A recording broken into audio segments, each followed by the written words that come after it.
And by the way, got a new feature that begins tomorrow. It's called Chat with the Chief, and that features, of course, Police Chief William McManus. Happens tomorrow morning at 8:10 here on the Trey Ware Morning Show. And we do it the same way, same format, where you can call the Chief of Police for San Antonio and talk with him. And that happens tomorrow morning at 8:10 here on the Trey Ware Show on 550 KTSA. It's 9:38 right now. There's a new organization that has been formed in Texas, put together by the grandson of and nephew of George P. Bush, and Juan Hernandez, and George Antuna, by the way, of Shirts, and many others have gotten together to put together the Hispanic Republicans of Texas. I want to find out about this organization and open up the phones as well at 599-5555. Joining us to tell us about the Hispanic Republicans of Texas is Sonya Medina. Good morning, Sonya. Good morning. How are you? I'm great. How are you? Good, thank you. Good. Tell us a little bit about the group. Sure. Hispanic Republicans of Texas, as you mentioned, was co-founded by George P. Bush, Juan Hernandez, and George Antuna Jr., our own George Antuna here in San Antonio. And basically, the goal of the organization is to really take a look at our party today and to close the gap, to build leadership within the Hispanic community, and ultimately to support those who are ready to serve as elected leaders in our state.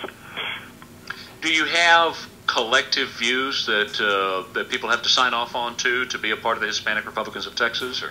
Absolutely not. The most important thing about HRT is that we are not a public policy organization. We are here specifically to recruit, train, and elect state and local leaders to office. And so our focus right now is finding those leaders within our community to step up and to gain more support within the Hispanic community for the Republican Party. Sonya Medina, board member of the Hispanic Republicans of Texas, joining me now on the Trey Ware Morning Show. Why did they, the ones who formed the organization, yourself too, Sonya, to join, feel the need to have the group? What was going on that really kind of spurred this on? Absolutely. You know, like many of us, the co-founders as well as the board members recognize the opportunity to step forward to take the lead in cultivating and supporting Hispanic Republicans. You know, Texas is a large state, and more of the Hispanic population is making up a larger portion of our community here in Texas. And so we want to work hard to designate and to identify Hispanic leaders within those growing communities that can assist us in the Republican Party by stepping forward, by running for office, and hopefully securing seats within local and state offices. Is that the main purpose, is to recruit those who will run as a Hispanic on the Republican ticket? Recruit, train, and elect is our main focus right now. So yes, that is correct. And how will you do that? Well, we're doing a variety of different ways. We're recruiting. We're going around the grand state of Texas to find leaders. We're encouraging people, young individuals as well, to run for office, to run for city council, to run for the school board, to get involved with civic participation.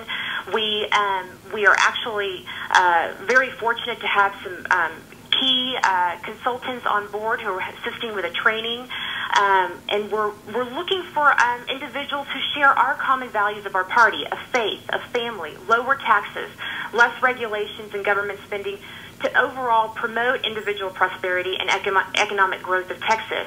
And so we'll be looking for all those individuals, those leaders in Texas, and then we'll also be assisting them with training. You know, these are individuals that may have an interest in running for office, but may not have all the tools needed to run a successful campaign. So we'll be equipping them. We'll be going to them, telling them we believe in them and that we need them for the Republican Hispanic Party here, and that we'll be looking at them and helping them with basic political proficiencies such as fundraising, networking, marketing techniques, in areas like that.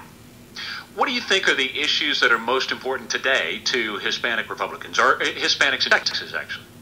Well, you know, Trey, I will tell you this. There are a lot of critical issues that are important to our community, to the Republican Party as well. But the most important thing today with this effort is that HRT is not a public policy organization. We, again, are here to recruit, train, and elect. And as you know, with every campaign, every race is unique.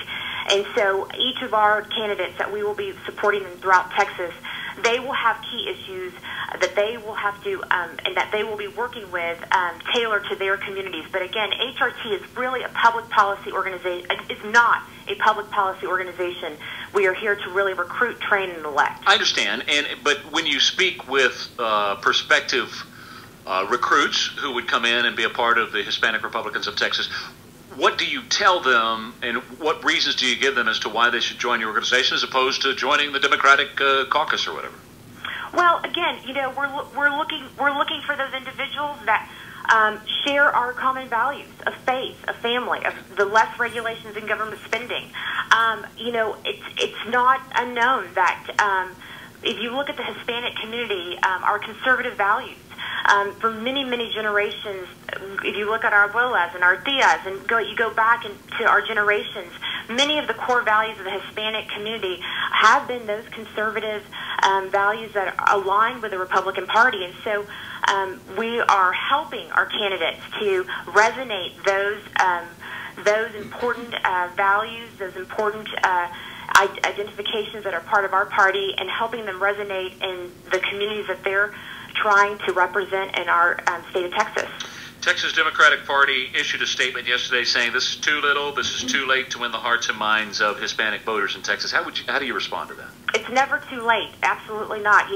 We are going to be working very hard to recruit as many leaders in our community that are willing to step up and to serve within our party. And I think the most important part is that we're not going to give up on on the community. We're not going to give up on our party, and we're certainly going to continue to work very hard to recruit leaders to join our party, to represent our party, so that we can have a chance, that we can get a seat in Austin to represent our community.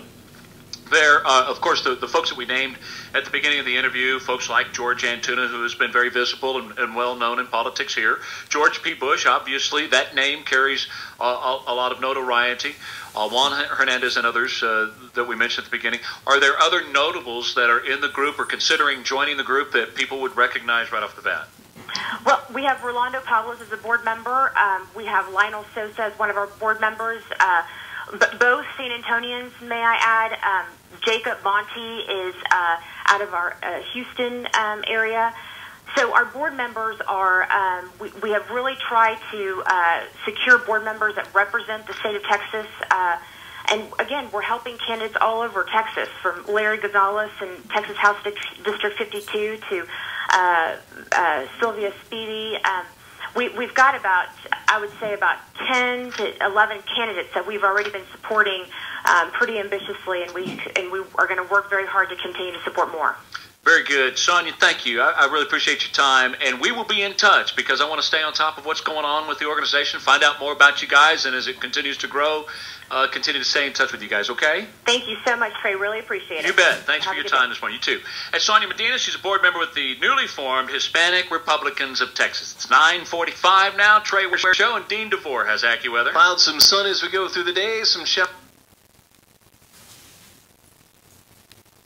93, then partly to mostly cloudy later tonight, the low 76.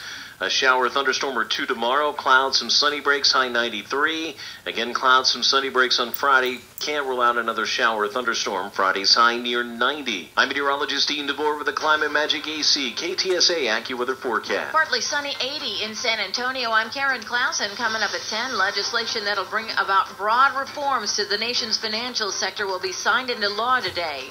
A weather system over Puerto Rico, Haiti, and the Virgin Islands could develop into a second tropical storm of the season, and Apple posted its highest quarterly revenue earnings during the third quarter. Right now, let's get another look at the roads. Johnny, anything going on right now? Well, Karen, north of downtown, things are a little busy with an accident at southbound 281 in North St. Mary's. Major accident near downtown at northbound Broadway at Hildebrand, where traffic had been backed up to I-37. Meanwhile, in the northeast area, minor